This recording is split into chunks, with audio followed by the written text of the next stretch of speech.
Very good.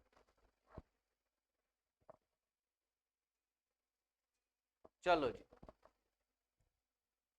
पहला question देखें जरा क्या है क्वेश्चन। गुडविल सब आसान आसान चीज़ों से शुरू करा है मैंने आज, जिससे क्योंकि तुम पेपर देकर आए तो दोनों टॉपिक से बिल्कुल आसान है। ठीक है, क्वेश्चन है तुम्हारा क्या, सिंपल। जैसे हम टॉपिक भी आसान है तो पहला क्वेश्चन भी आसान है, वैसे भी इसमें तो पूरे चैप्टर में कुछ खास है भी नहीं। ठीक है ना। Average profit method when adjustments are made. ठीक है, और मैंने ढंग की एडजस्टमेंट्स ही ली हैं, वो छोटी मोटी वाली तो ली ही नहीं है। सीधा तुम्हारी मेन दो एडजस्टमेंट जिसमें बच्चे फंसते हैं वो कौन सी होती है, वही ट्रैवलिंग एक्सपेंस और डेबिट रेवेन्यू एक्सपेंडिचर और कैपिटल एक्सपेंडिचर की ही होती है, राइट। क्या क्या दे रखा है, Simran purchase Anita's business on 1st April, it was agreed to value the goodwill at 3 years purchase of average normal business profit. ठीक है जी, ऑफ लास्ट 4 years। ठीक है ठीक है ठीक है, मैं तो पेन वेन सब चलाना भूल गया। ठीक है, तो गुडविल कैसे निकालनी है आपको, गुडविल एट 3 years परचेज। तो गुडविल आएगी आपकी, goodwill is equal to 3YP into average normal business profits of last 4 years। ठीक है ना। ठीक है, average profits of last 4 years, 4 साल के प्रॉफिट्स ये दे रखे, लेकिन ये गलत सलत प्रॉफिट्स है, इनको ठीक करना है। क्या क्या दिक्कत है भाई, during the year 31 March 2021, during the year 31 मार्च 2021 कौन सा वाला साल होगा इसमें से, पहला वाला साल। ठीक है, an asset was sold at a gain of profit of 10,000। क्या है ये, क्या है, अब नॉर्मल गेन है, तो यहाँ से 10,000 आप लेस कर दोगे। ठीक है जी, क्लियर है। During the year ended 31 March 2022, a machinery was completely damaged in an accident and 30,000 was written off as loss in the profit and loss account। abnormal loss है, abnormal loss को क्या करेंगे, add कर देंगे। ठीक है, last क्या आपका, ड्यूरिंग द ईयर 31 मार्च 2023, ये वाला साल। ठीक है, क्या लिखा है, firms assets were not insured during to oversight, due to oversight, due to oversight मतलब भूल गए, भूल गए। और ये किस तरीके का एक्सपेंडिचर है, रेवेन्यू एक्सपेंडिचर है। कहाँ जाना चाहिए था, पी एंड एल में जाना चाहिए कि बैलेंस शीट में, पी एंड एल में जाना चाहिए था। तो आप इस साल में 10,000 रुपये डालना भूल गए थे, तो आप इस साल में 10,000 रुपये और लेस कर दोगे।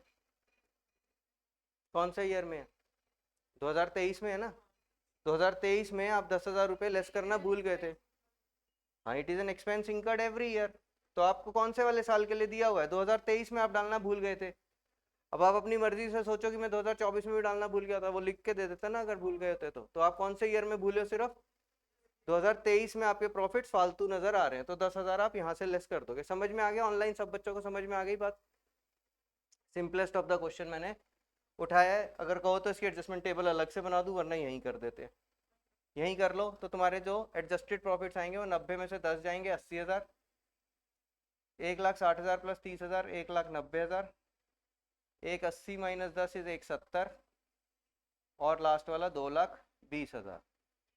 टोटल कितना हो गया बच्चे, 220 और 80, 3 लाख, 3 लाख। और ये कितना बनेगा, 1,70, 4,70, 4,70 और 2 6,70 में से 10 गए तो 6,60 बन रहा है। ठीक है, तो 6,60,000, 6,60,000 बच्चे विदाउट कैलकुलेटर मैं कर नहीं सकता वैसे, मतलब मैंने वैसे ही फालतू में करके दिखाया है, लेकिन तुम लोगों को देख सकते हो कैसे करना चाहिए।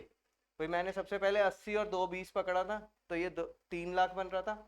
फिर मैंने इन दोनों को अलग अलग कर दिया, नहीं इसको मैंने 3 लाख में 1,70 जोड़ा तो 4,70, और फिर 1,90 की बजाय पूरे 2 लाख जोड़ दिए। ठीक है ना, तो 4,70 में पूरे 2 लाख जोड़ दूंगा तो कितना बनेगा, 6,70, और फिर पीछे आ गया 10,000, तो 6,60 हो जाएंगे। ये बेसिक सी चीजें हैं, लेकिन ये तुम्हारी पेपर में हेल्प करेंगी कैलकुलेशन फास्ट करने के लिए। कैलकुलेटर तुम्हारे लिए नहीं है, ठीक है, तो भूल जाओ। ठीक है, तो 6,60,000 आपके एवरेज प्रॉफिट्स कितने आएंगे बच्चे, एवरेज प्रॉफिट्स हो जाएंगे आपके 6,60,000 डिवाइडेड बाय 4, 1,65,000। ठीक है, 1,65,000। वही सब अगर मैं तुम्हारे ऊपर रिलाय कर लूँ ना, तो तुम मेरा पेपर गलत करा दो। 1,65,000, 1,50,000 प्लस 15,000, ये हो गए आपके क्या एवरेज प्रॉफिट्स। और कितना है, 3 years परचेज, तो 3 years परचेज कितना हो गया, 1,65,000 इंटू 3, ये बता दो 4,95,000। ठीक है, 4,95,000 ये आपकी गुडविल आ जाएगी। क्लियर है सबको? बिल्कुल सिंपलेस्ट क्वेश्चन से मैंने शुरू किया था।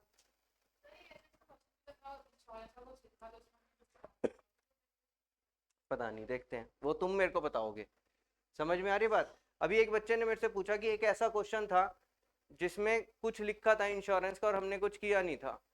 तो बच्चे, मैंने उस बच्चे को यही आंसर दिया कि अब वो मुझे बताएगा, क्योंकि आपका काम यहाँ खत्म नहीं होता 2 घंटे की क्लास में। अब आपको घर जाकर मैंने स्टार्ट करा दिया है, क्वेश्चंस आपके पास सब मार्क्ड है, नहीं होंगे मैं दोबारा भेज दूंगा, लेकिन घर जाके बचा हुआ काम अब आपको करना है, पढ़ने का, पेपर आपका है। समझ में आ रही है बात? तुम लोग तो मेरे साथ अब 1 हफ्ते और हो बस, ठीक है ना? तो पेपर तुम्हारा है और मेरा अब मोह खत्म होने लग गया तुम लोगों से, ठीक है? समझो इस बात को, क्योंकि अब नए बच्चे आ रहे हैं, अब नए बच्चे आ रहे हैं, मेरा नया नया मोह शुरू होने वाला है। मजाक कर रहा हूँ मैं, मजाक कर रहा हूँ, मेरा मोह कभी खत्म नहीं होता बच्चों के साथ। क्यों, तुम लोगों ने देखा नहीं, मैंने 2 दिन अभी परसों डीपी पुराने बच्चों की लगाई थी तो स्टेटस पे, तो कोई मेरा मोह थोड़ी खत्म हो गया। चलो बिल्कुल चुप, देखो अब चलो ध्यान से देखो, ध्यान से देखो। समझ में आ रहा है? ऑनलाइन सब बच्चों को समझ में आ रहा है? क्लियर है? टॉपिक क्लियर है? आवाज क्लियर है? सब कुछ क्लियर है? Very good. अब अच्छे क्वेश्चन पे आते हैं, ठीक है? थोड़ा सा मेरे को भी तो याद करना पड़ता है ना, अभी तक तो मैं ही मोड में नहीं आ रहा था, इको के मोड से बाहर चले निकलने में टाइम लगता है। पवन, नमन, रमन 3 पार्टनर्स हैं, profits and losses equally share कर रहे हैं, they admit they for equal share, ठीक है? For this purpose goodwill is to be based on 4 year purchase of average profits of last 5 years. तो आपको एवरेज प्रॉफिट्स निकालने हैं 5 साल के और फिर 4YP करना है उसका, ठीक है? प्रॉफिट्स कैसे कैसे दे रखे हैं बच्चे? 30, 70, 1, 40 और माइनस। ये माइनस आप सबको दुखी करता है, ठीक है? इस माइनस से बचने का क्या तरीका है? इसको भूल जाओ कि ये माइनस है, इसको भूल जाना कि ये माइनस में फिगर लिखी है, तभी ये क्वेश्चन सही होगा। अगर इसको लॉस लॉस लॉस बोलते रहोगे ना तो ये गलत हो जाएगा, ठीक है? इसको भूल जाना, माइनस लगा करके फिर भूल जाना कि इसके आगे माइनस लगा हुआ है, ठीक है? तो पहले तो नोट कर लेते हैं कि क्वेश्चन में दिया क्या हुआ है। कोई बच्चा मेरे को बताते जाना, ठीक है? या मेरे पास मोबाइल में भी है, मैं मोबाइल से देख लेता हूँ। मैं हाथ में बुक कैसे लेके बैठूंगा? मैं पेज पलटता हूँ ना तो दिक्कत हो जाती है मेरे को। कौन सा वाला है ये? इलस्ट्रेशन नंबर 6, ठीक है? तो यहाँ पर मैं इसका फॉर्मेट बना देता हूँ।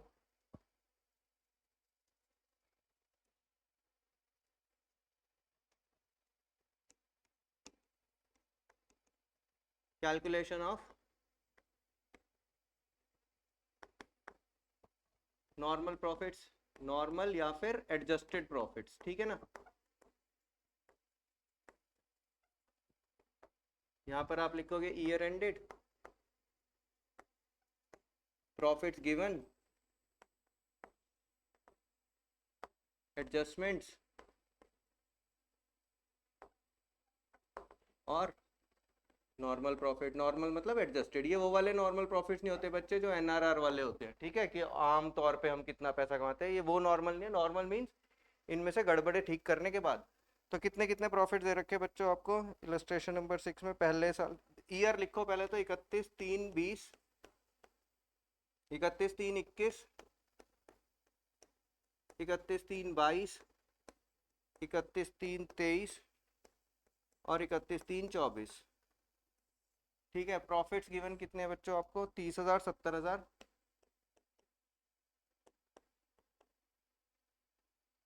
1,00,000,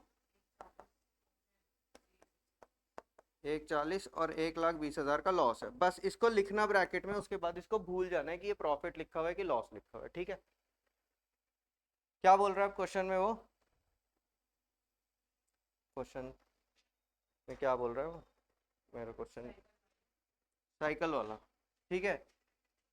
1 अप्रैल 2023 को, 1 अप्रैल 2023 बच्चे, 1 अप्रैल 2023 कौन से वाले साल में पड़ेगा? 1 अप्रैल 2023। इस वाले साल में मुझे गड़बड़ ठीक करनी है कि इस वाले साल में मुझे गड़बड़ ठीक करनी है?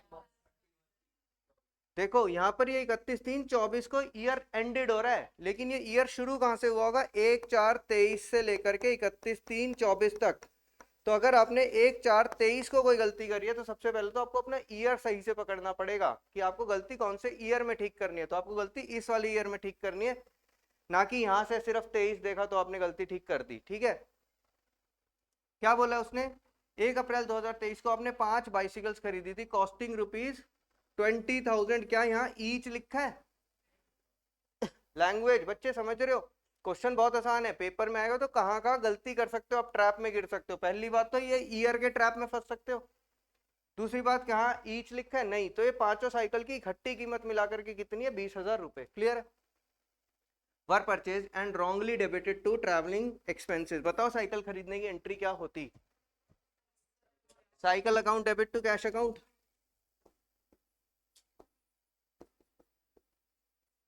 कौन सा नेचर का है ये एक्सपेंडिचर? कैपिटल एक्सपेंडिचर का। ये बैलेंस शीट की आइटम थी, ये सीधा कहाँ चली जानी चाहिए थी? Balance sheet. आपने कहाँ डाल दी? P and L. आपने अपने प्रॉफिट को क्या कर दिया, कम कर दिया कि ज्यादा कर दिया? कम कर दिया। तो अब आपको अपना प्रॉफिट बढ़ाना है। मैंने वहां लिखा माइनस में लॉस है, लेकिन मैं अपनी सारी भाषा कौन सी तरह से यूज कर रहा हूँ, प्रॉफिट के, मतलब मुझे नहीं फर्क पड़ता ये माइनस में लिखा हुआ है। मैंने क्या बोला, मैंने अपना प्रॉफिट कम कर दिया है, मुझे अपना प्रॉफिट बढ़ाना है। अगर मैं इस माइनस के चक्कर में फंस गया ना तो मेरा क्वेश्चन गलत हो जाएगा, समझे? तो मुझे कितने से बढ़ाना है अपना प्रॉफिट? 20,000 से बढ़ाना है। क्लियर है? सबको समझ में आ रही है बात ये? क्लियर है? ये तो हो गई गलती, ठीक। उसके अलावा क्या हो गया है, डेप्रिसिएशन, क्योंकि मैंने इसको गलती से एसेट, मैंने इसको और डेप्रिसिएशन लगा ही नहीं, जबकि मैं इसको एसेट मानता तो मैं इस पर डेप्रिसिएशन लगाता। कितना डेप्रिसिएशन? 25% डेप्रिसिएशन लगाता। 25% कितना होता है 20,000 का? 5,000। यानी मेरा 5,000 से प्रॉफिट क्या होना चाहिए था, कम होना चाहिए था, जो मैंने नहीं किया। तो मैं अब यहाँ पर 5,000 से प्रॉफिट्स कम कर दूंगा। आई बात समझ में? गति और जो जो बच्चे दीक्षा योग्या, समझ में आ रही है बात? प्लस माइनस का चक्कर से बचने का। ठीक है, ये हो गई गलती, ठीक। Very good. Due to an accident in a factory on 15 October 2023। ये कौन सा वाला साल है? ये भी वही वाला साल है। अ machine was damage and 20,000 was incurred for its repair. तो ये तो नॉर्मल है, आई थिंक इसकी तो एडजस्टमेंट करने की जरूरत है। मशीन डैमेज हुई है, मशीन डैमेज हुई है, तो रिपेयर्स तो नॉर्मल खर्चा है, तो रिपेयर्स तो नॉर्मल खर्चा है, इसमें क्या जरूरत है ठीक करने की? मुझे नहीं लगता इसमें जरूरत है, तुम्हें लगता है? कितने का खर्चा हुआ है? एक्सीडेंट हुआ है, एक्सीडेंट अब नॉर्मल है, समझे? एक्सीडेंट अब नॉर्मल है, इसलिए रिपेयर्स भी आएंगी इसके अंदर, क्योंकि हम बिजनेस बेचने की बात कर रहे हैं ना इस टाइम, तो एक्सीडेंट होना is not not a normal thing ना। तो इस एक्सीडेंट की वजह से 20,000 रुपए खर्च हुए, अदरवाइज मेरे 20,000 रुपए नहीं खर्च होते ना। मतलब सपोज करो मैं इस ऑफिस के खर्चे डाल रहा हूँ, इस ऑफिस के नॉर्मल खर्चे क्या हैं P&L में? ये बिजली का बिल हो गया, पानी का खर्चा हो गया, टॉयलेट का, वॉशरूम का, XYZ। भाई ये कोई चीज गिर जाती है और उस वजह से मेरे को खर्चा हो जाए तो वो तो एबनॉर्मल चीज है ना, तो मेरे को ये 20,000 रुपए ऐड करने पड़ेंगे। ठीक है, सोचने का तरीका बता रहा हूँ, समझे? सोचने का तरीका बता रहा हूँ कि आपको लग सकता है कि यार ये 20,000 तो नॉर्मल है, तो आपको पूछना पड़ेगा नॉर्मल कैसे? क्या एक्सीडेंट होना नॉर्मल चीज होती है? मैं रोज अपने घर से यहाँ पर आता हूँ बाइक पे, मेरा रोज एक्सीडेंट होता है, नॉर्मल है वो? है? पिछले साल एक बार हुआ था, है ना? तो वो अब नॉर्मल चीज होती है। ठीक है, चलो जी निकालो। 30,000, 70,000, 1,00,000। अब यहाँ पर देखो, माइनस प्लस का चक्कर बिल्कुल बेसिक है, कुछ भी नहीं है। एक फिगर माइनस में आपकी -120 और -5 दोनों मिलाकर कितना हो जाता है? -125 प्लस में 40, तो कितना बचेगा ये? -85। सिंपल सी बात है, इसमें मैक्सिमम बच्चे गलती करते हैं, इसलिए बता रहा हूँ मैं तुम्हें करके, तुम्हें लग रहा होगा कि सर इसमें क्या ही बात है। ठीक है, तो ये कितना आएगा तुम्हारा? -85,000। एक तो छूट ही गया हमारा 1,40,000 वाला। ये कितने का था? 1,00,000, 1,00,000, 1,40,000, और माइनस में आया था 85,000, 85,000 नेगेटिव। ठीक है जी, कितना हो गया ये? अरिहंत बता भाई कितना हो गया? 30,000 प्लस 30,000 प्लस 70,000 प्लस 1,00,000 प्लस 1,40,000 -85,000, 255। ठीक है, 255,000 डिवाइडेड बाई 5, ये आपके एवरेज प्रॉफिट्स आ जाएंगे, divided by 5 is your average 51,000। नम गुडविल कैसे है बच्चों, बताएगा कोई? 4 ईयर परचेज है, तो 2,04,000 आपकी गुडविल आ जाएगी। क्लियर है? सब बच्चों को क्लियर है online? Yes sir, yes sir. Very good. Yash, Yash भी आया आज क्लास में, वेरी गुड। यश कहाँ से पता है? हरियाणा से। और ये बच्ची कौन है? दीक्षा। दीक्षा वर्मा कहाँ से है? सर उज्जैन से। उज्जैन एमपी। बाप रे, ठीक है, बहुत दूर दूर से बच्चे हैं। चलो जी, एवरेज प्रॉफिट्स। हाँ ठीक है, रिद्धिमा को बुला लेते हैं लंदन से, ठीक है। इलस्ट्रेशन नंबर 7, ठीक है, इसमें भी तुम्हारी यही वाली है, दूसरी उल्टी एडजस्टमेंट है बस ये, ठीक है ना। तो करते हैं, जरा इसको नोट कर लेते हैं, देखो मेरे पास क्वेश्चन है कि नहीं। अरे यार ये बड़ी दिक्कत है, किताब से पढ़ाने का मजा ही अलग हुआ करता था, नहीं है मेरे पास। चलो ईयर्स बताने शुरू करो मेरे को। इलस्ट्रेशन नंबर 7, ईयर्स 31 मार्च 2021, 22, 23, 24, बस। प्रॉफिट्स कितने की मैंने बच्चे? प्रॉफिट्स 70,000, 1,00,000,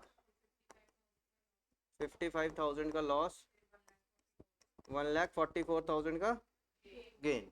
वेरी गुड, ठीक है। एडजस्टमेंट बोलनी शुरू करो। एबनॉर्मल गेन किस ईयर में? 31 मार्च 2021 में एबनॉर्मल गेन है, ठीक है। एडजस्टमेंट कर रहे हैं 21 में। एबनॉर्मल गेन का क्या करेंगे? लेस कर देंगे, 10,000 रुपये लेस कर देंगे। नेक्स्ट बोलो।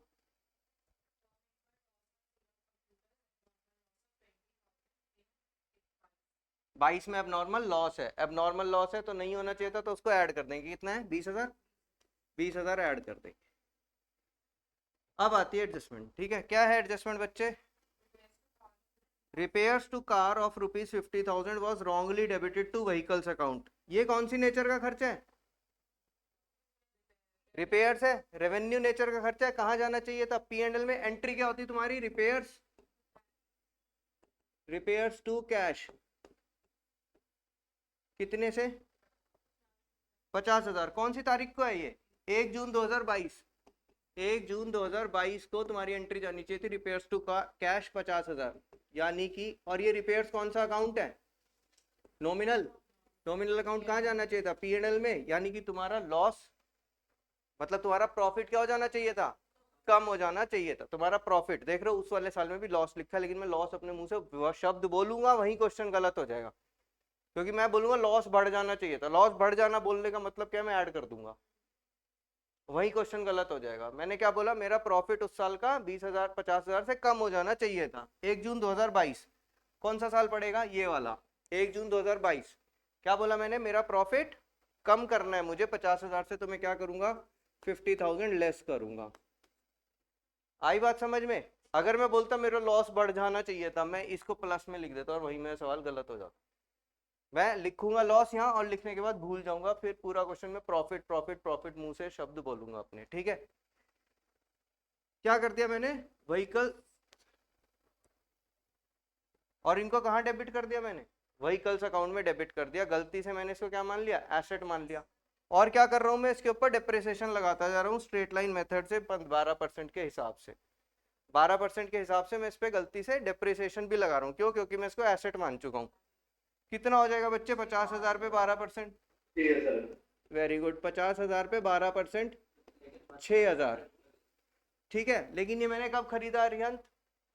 1 जून को। 2 महीने बीत चुके थे, अप्रैल और मई, तो कितने महीने का डेप्रिसिएशन लगेगा? 10 महीने का। तो 6,000 यदि 12 महीने का है तो 10 महीने का कितना हो गया? 5,000। 5,000 ये मैंने क्या कर दिया? अपने प्रॉफिट में गलती से, अपने प्रॉफिट में लेस कर दिया था। अब इसको क्या करूंगा? 5,000 को ऐड बैक कर दूंगा। 50,000 कहाँ गया? यहाँ पर है। क्या करना पड़ेगा मेरे को? इसको ऐड करना पड़ेगा। कितना बच्चों? 5,000। और अगले साल भी मैं तो जब अब फर्म बेचने आया हूं तो मुझे अपनी गलतियां समझ में आ रही है। मैंने अगले साल भी इस पे डेप्रिसिएशन लगा दिया, SLM बेसिस पे दे रखा है आपको, यानी मैंने कितना डेप्रिसिएशन लगा दिया होगा इसके ऊपर? 6,000। ज्यादा दिमाग लगाना नहीं है, यहाँ पर भी 6,000 प्लस कर देने। अगर ये सर WDV का क्वेश्चन होता तो क्या करते? 50,000 की थी ना वो, 50,000 माइनस 5,000, 45,000, 45,000 पे 12%, ठीक है ना। तो फिर वो 5,400 आता, ठीक है। तो आप यहाँ पर 6,000 और एडजस्ट कर दोगे, क्या आएगा, 70 में से 10 गए 60, 1,20,000। ये कितना हो जाएगा माइनस, देखो -50 और -50, 1 लाख, 1 लाख नेगेटिव में, ठीक है। और 1,44 + 6 1,50,000, ठीक है।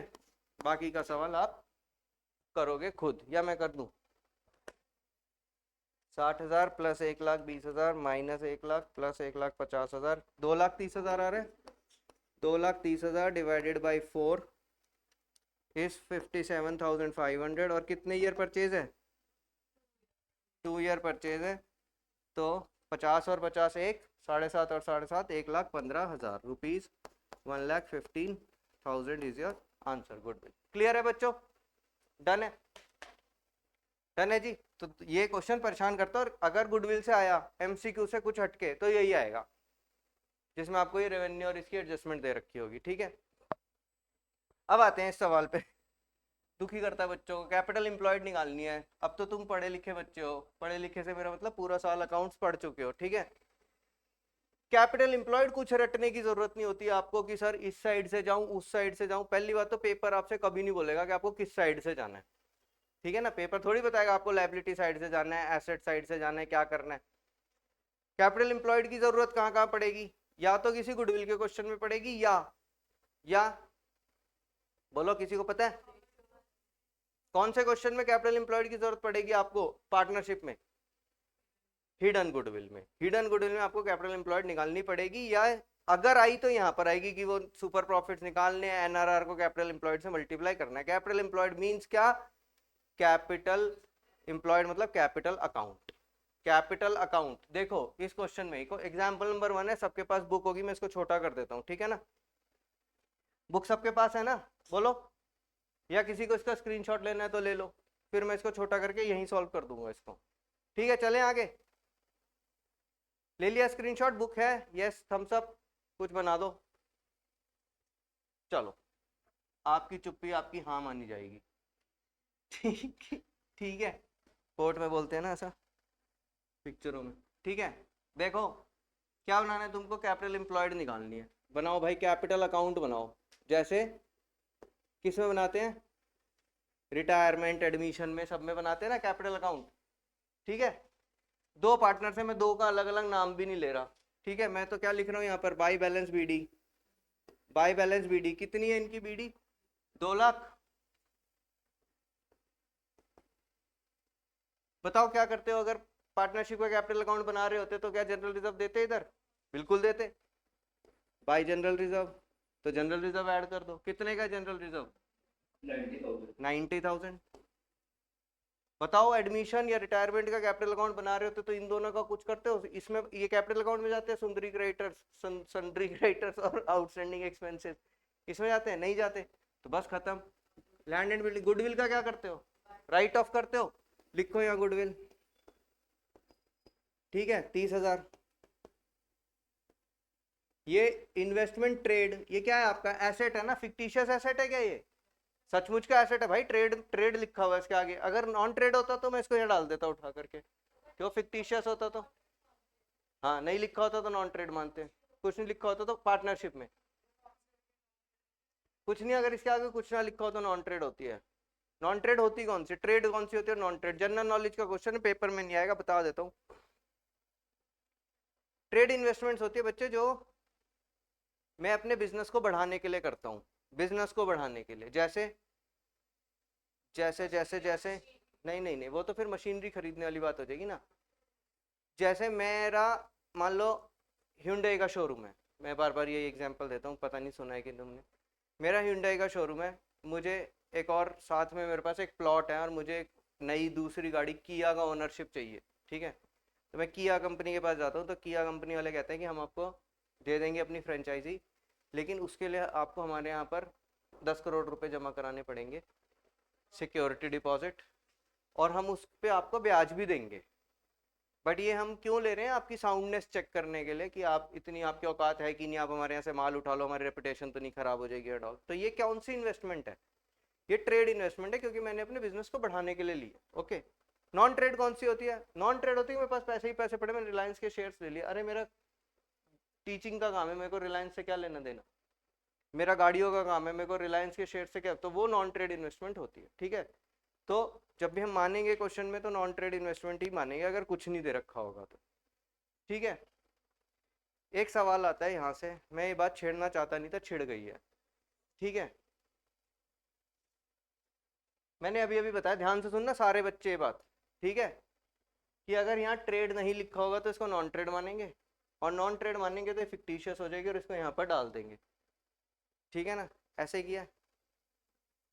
अब जब हम कैश फ्लो नहीं, रिटायरमेंट और एडमिशन की बैलेंस शीट देखेंगे, हर क्वेश्चन में आपको इन्वेस्टमेंट लिखी दिखेगी सिर्फ, उसके आगे ट्रेड नॉन ट्रेड तो लिखा नहीं होता।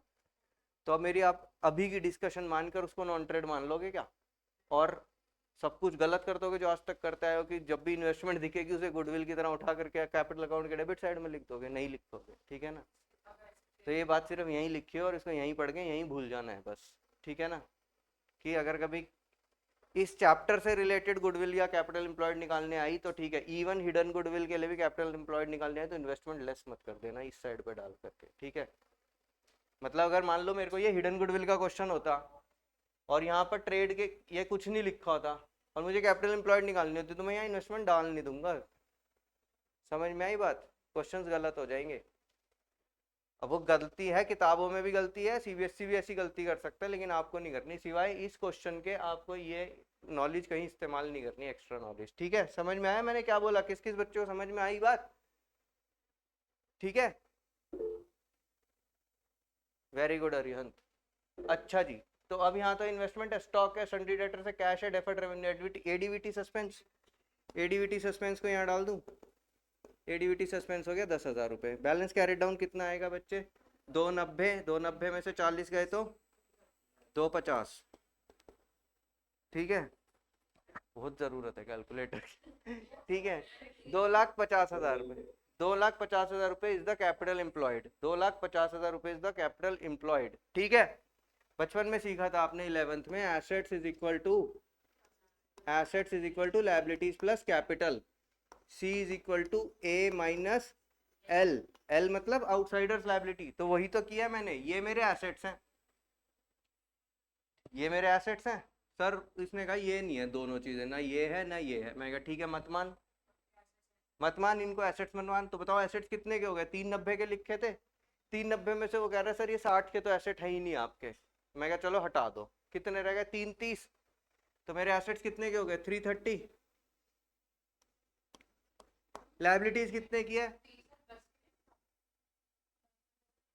30 और 10 के तो निकाले मैंने, क्या करा, 40। अच्छा मैंने गुडविल वो निकाल दी, ट्रेड कितने हो गए बच्चे, ये कितने हो गए, कितने की बैलेंस शीट है, 390 की, 390 में से कितना लेस कर दिया मैंने, 40, 350, तो मेरे एसेट्स रह गए 350 के, और माइनस, माइनस क्या, ये दो चीजें लायबिलिटीज हैं, कौन सी, सन्ड्री एसेट्स और सन्ड्री क्रेडिटर्स और आउटस्टैंडिंग एक्सपेंसेस, ये दो मेरी लायबिलिटीज है। 1,00,000 की मेरी लायबिलिटीज है, तो बताओ कैपिटल एम्प्लॉयड कितनी आ गई, 2,50,000 आ गई। तो आप जैसे मर्जी निकाल लो, देख रहे हो 11th क्लास का कॉन्सेप्ट है ये, assets is equal to liabilities plus capital. तो मैंने क्या करा है, मुझे कैपिटल निकालनी है, पहले तो मैंने इस फॉर्मूले को सीधा कर दिया, capital is equal to assets minus liabilities.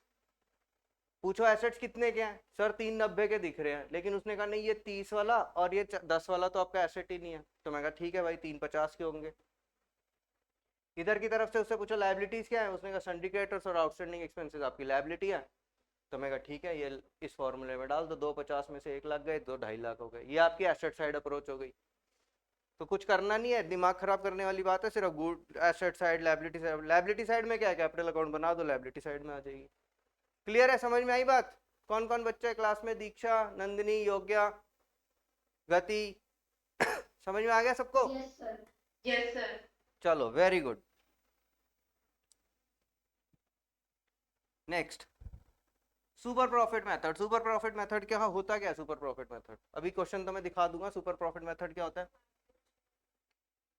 आप कहते क्या हो, आप कहते हो कि हम कितना कमाते हैं, ठीक है, आपको दे रखा था एवरेज प्रॉफिट्स, एवरेज प्रॉफिट्स या एक्चुअल प्रॉफिट्स भी बोलते हैं इसको, ठीक है, लॉजिक समझ लो, एवरेज या एक्चुअल प्रॉफिट्स, ठीक है, कि हमने कितना कमाया, फिर होता है नॉर्मल रेट ऑफ रिटर्न, कि मार्केट में लोग कितना कमाते हैं, फॉर एग्जांपल 10%। अच्छा, एक और बात यहाँ से फिर याद आती है मेरे को, आपके मैक्सिमम क्वेश्चन में 10% दे रखी होती है, कभी कभी पेपर में 12 या 14 दे रखी होती है, लेकिन वो हमारा दिमाग ऐसे बैरियर में होता है। कौन सा बैरियर होता है वो? Psychological barrier, pre mature evaluate, है ना, कि हम एजम्पशंस वाला, कि वो लिखा हुआ 12 होगा और 10 14 होगा, हम उसे 10% पढ़ के अपना क्वेश्चन गलत कर देते हैं। तो एनआरआर ढंग से देख लेना पेपर में कितनी लिखी हुई है, 7% लिखी हुई है कि 14 लिखी हुई है कि 10 लिखी हुई है। ठीक है, फिर आप अपनी अपनी ही फर्म की कैपिटल एम्प्लॉयड निकालोगे। ठीक है, मान लो ये आई 10 लाख रुपए। ठीक है, इसका मतलब क्या है कि आपने 10 लाख रुपए लगाए हैं फर्म में, और जनरली लोग कितना पैसा कमाते हैं 10 लाख पे? 10%, यानी साल का कितना कमा लेते हैं? 1 लाख रुपया। मगर हम कौन है? सुपरमैन, तभी तो हम सुपर प्रॉफिट कमा रहे हैं। तो हमारे हमारे एक्चुअल प्रॉफिट कितने? 1,25,000। ठीक है, तो भैया देखो, आम जनता 10 लाख लगा करके 1 लाख कमाती है, ये आम जिंदगी। और ये मेंटोस जिंदगी, मेंटोस जिंदगी कितनी है?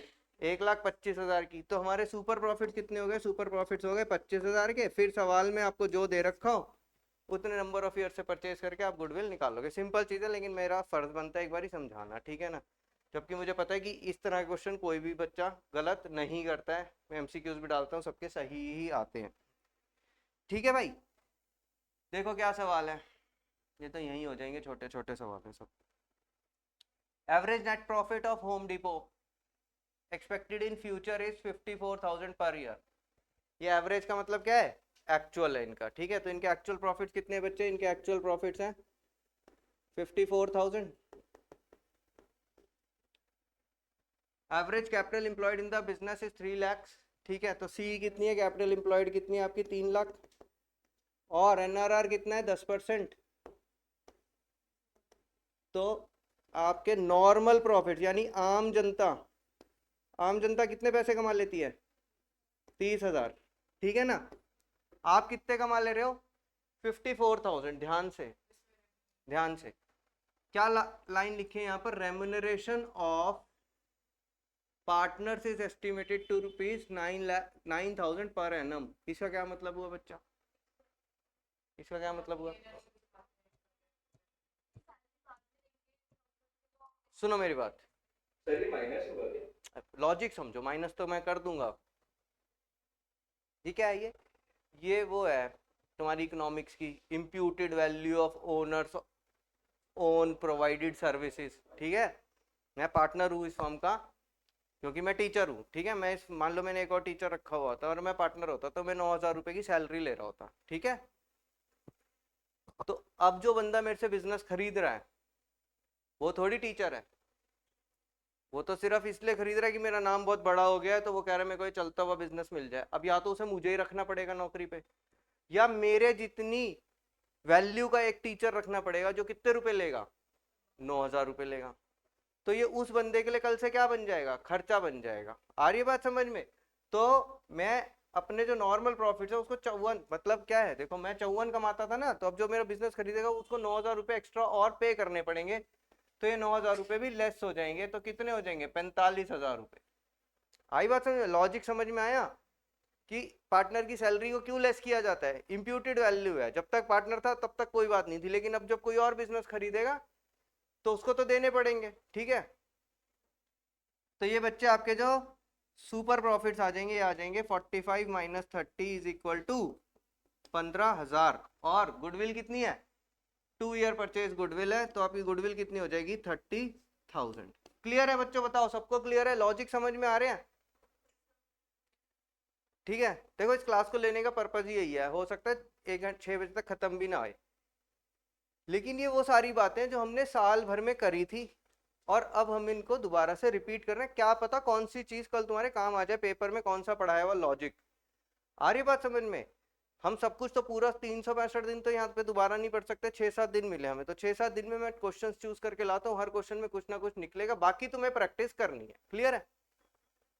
क्लियर है बच्चों? समझ में आ रही है मेरी बात सब बच्चों को? चलो जी,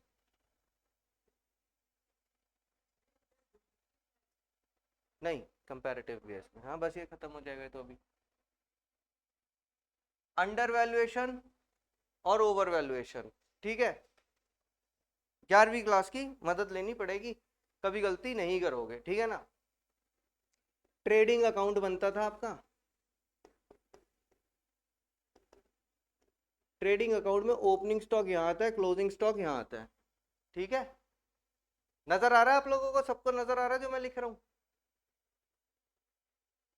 यस सर। ठीक है। ओपनिंग स्टॉक यहाँ, क्लोजिंग स्टॉक यहाँ, यहाँ से यहाँ जाते हैं जब, तो आप प्रॉफिट पे पहुंचते हो। यहाँ से यहाँ जाते हैं तो प्रॉफिट पे होते हैं, यहाँ की चीजों को ऐड करते हुए यहाँ से लेस करते हो, राइट।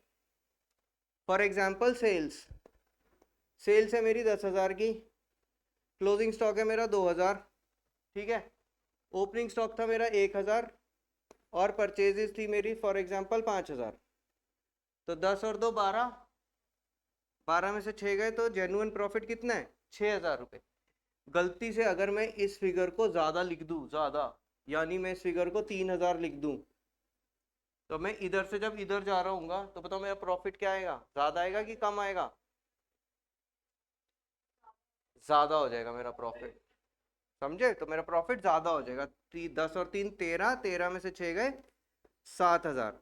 तो इसका मतलब क्या हुआ? जब भी दिमाग रटने की कोई जरूरत नहीं है, एक साइड लगे आपको पेपर में बनाने में करके, ठीक है ना, तो देख लेना क्या हो रहा है, ठीक है ना। तो यहाँ पर ओवर वैल्यूएशन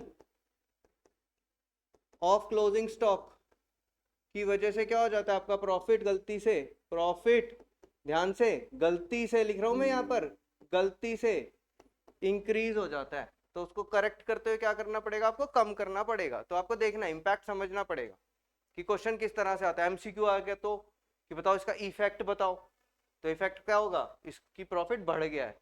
और जब क्वेश्चन कर रहे होंगे तो क्या करना पड़ेगा? उसको लेस करना पड़ेगा, क्योंकि उस इफेक्ट को ठीक करना पड़ेगा। एक बार अविका ने मेरे से पूछा था, sir over valuation of stock लिखा हुआ है सिर्फ, तो मैं ओपनिंग मानूं कि क्लोजिंग मानूं? स्टॉक का मतलब क्या होता है? स्टॉक का मतलब ही क्लोजिंग होता है। Unsold, unsold goods are called stock. Unsold कब होते हैं? सुबह होते हैं कि रात को होते हैं? अब सुबह तो दुकान खोली है, अभी तो बेचने का काम करेंगे। अनसोल्ड होंगे कब? जब शाम को दुकान बंद करके जा रहे होंगे, ईयर एंड पे या डे एंड पे। तो जब अगर लिखा हुआ ओवर वैल्यूएशन ऑफ स्टॉक, तो किसी बच्चे के दिमाग में आएगी क्या माने? तो over valuation of stock means over valuation of closing stock, ठीक है। सर अगर इसमें गड़बड़ होती तो, अगर इसकी जगह ये ओवर वैल्यू हो गया होता, तो मान लो ये 2,000 लिखा होता, तो अब तुम खुद सोचो, जब इधर से इधर जा रहे हो तो कोई चीज गलती से ज्यादा लेस हो गई होगी, तो प्रॉफिट क्या हो जाएगा? कम हो जाएगा, प्रॉफिट कम हो जाएगा, ठीक है। एक और चीज का आपको ध्यान रखना होता है, क्या? कि over valuation of closing stock की गलती अगले साल भी कैरी होती है, अगले एक साल। जैसे वो डेप्रिसिएशन वाला क्वेश्चन किया था ना अभी हमने, डेप्रिसिएशन वाले क्वेश्चन में अगले साल भी डेप्रिसिएशन लगा, हमने ठीक करना पड़ा था। तो क्लोजिंग स्टॉक की गलती, ओपनिंग की नहीं बोल रहा, ध्यान से। मान लो कोई इस तरीके का क्वेश्चन दिया होता आपको, जो अभी हमने शुरू में करे थे, जिसमें बहुत सारे ईयर्स के प्रॉफिट ठीक करे थे। इनमें से किसी में दिया होता कि इस वाले ईयर में क्लोजिंग स्टॉक ओवर वैल्यूड था, तो क्या करते आप? ओवर वैल्यूड था मतलब 1,40,000 ज्यादा आया हुआ है, तो आप यहाँ पर 10,000 लेस करते और अगले साल का ओपनिंग स्टॉक हो जाता वो, तो अगले साल 10,000 ऐड कर देते। जो यहाँ करोगे उससे उल्टा यहाँ कर दोगे, जो यहाँ करोगे, अगर यहाँ लेस करते तो इससे उल्टा यहाँ कर देते, ठीक है ना। यहाँ माइनस करते तो यहाँ प्लस फिगर लिख देते, लेकिन सिर्फ एक साल, आगे आगे आगे मत करते जाना, ठीक है। समझो मेरी बात, ध्यान से समझना सारे बच्चे, ठीक है। ये काम की बातें बता रहा हूँ, ये कोई रैंडम हवाबाजी वाली क्लासें नहीं है, ठीक है। मुझे किसी को कुछ शो ऑफ नहीं करना। मान लो इस साल में क्लोजिंग स्टॉक ज्यादा होता, चल इससे भी ऊपर चलते हैं, इस वाले साल के अंदर आपको एक एडजस्टमेंट दी होती कि क्लोजिंग स्टॉक आपको ओवर वैल्यूड है, तो आप इस साल में क्या कर देते? 10,000 लेस कर देते।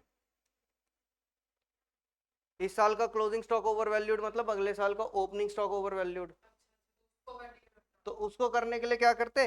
ठीक, प्लस कर देते। सर फिर अगले साल में भी जाऊंगा, क्योंकि ये तो कैरी तो होता ही जाएगा, एक गलती अगली गलती, एक गलती अगली गलती। नहीं, क्यों नहीं कैरी होगा ये क्यों नहीं कैरी होगा? जो बच्चे मुझसे पढ़ते हैं उनको मैंने बताया, अब उन्हें याद है कि नहीं पता नहीं, क्लोजिंग स्टॉक की वैल्यूएशन कैसे होती है? गिन के। आप दुकान में जाते हो, जब भी क्लोजिंग स्टॉक की वैल्यूएशन होती है, कैसे होती है क्लोजिंग स्टॉक की वैल्यूएशन? आपको बोला जाता है, मालिक नौकर को बोलता है, खुद जाता है और जाकर के चीजें गिन करके आता है। गिन करके कि मान लो मेरे पास गाड़ियां ही हैं, मैं गाड़ियां बेचता हूँ, तो मैं अपने क्लोजिंग स्टॉक यानी गोडाउन में जाऊंगा और चेक करके आऊंगा कि मेरे पास कितनी गाड़ियां खड़ी है। मान लो मेरे पास 10 गाड़ियां खड़ी है, तो मैं आऊंगा और पूछूंगा इन 10 गाड़ियों की कॉस्ट कितनी है, इनकी मार्केट वैल्यू कितनी है। वो 11th का प्रूडेंस का प्रिंसिपल लगाऊंगा, कॉस्ट और market value which ever is lower करके उनको वैल्यू करके डाल दूंगा। तो वो गलती इस साल और इस साल ही तो होगी, क्या मेरे को गिनती ही नहीं आती? मैं अगले साल फिर जाऊंगा और फिर गलत गिन के आऊंगा? नहीं, तो अगले साल का क्लोजिंग स्टॉक अपने आप ठीक हो जाएगा, क्योंकि गिनती तो मुझे आती है, गलती से गलत हो गया, हर बार थोड़ी गलत गिन के आऊंगा मैं। तो क्लोजिंग स्टॉक का इम्पैक्ट सिर्फ आपको 2 सालों में आएगा, इस साल और इस साल, ये नहीं कि आगे तक। लेकिन हाँ, ये डेप्रिसिएशन का इम्पैक्ट अगर होता और यहाँ गलती हो जाती तो आपको अगले सारे सालों में ठीक करनी पड़ती। समझ में आ रही है बातें बच्चों? Yes, sir. क्लियर है सब बच्चों को? चलो, थोड़ी सी हाई लेवल बातें हैं भाई ये। चलो कैपिटलाइजेशन मेथड पे आते हैं। कैपिटलाइजेशन मेथड क्या होता है? कैपिटलाइजेशन मेथड होता है, अभी जो हमने सुपर प्रॉफिट निकाला था ना, बस उसी बात को दूसरे तरीके से बोलते हैं, उसी बात को दूसरे तरीके से बोलते हैं। उसमें हमने क्या बोला था? इतने पैसे लगा करके आम जनता इतने पैसे कमाती है, हम इतने कमाते हैं। अब हम क्या बोल रहे हैं कि इतने पैसे लगाने के लिए आम जनता इतनी कैपिटल लगाती है और हमने इतनी कैपिटल लगा रखी है। ठीक है, तो क्या सवाल है? एक फर्म 60,000 रुपये कमाती है, एक फर्म 60,000 रुपये कमाती है, नॉर्मल रेट ऑफ रिटर्न कितना है? 10%। ठीक है, तो बताओ capital required to earn ₹60,000 if normal rate of return is 10%। कितनी कैपिटल चाहिए इसको 60,000 रुपये कमाने के लिए? 6 लाख, बिल्कुल सही बात, 6 लाख चाहिए जी। ठीक है, कैसे?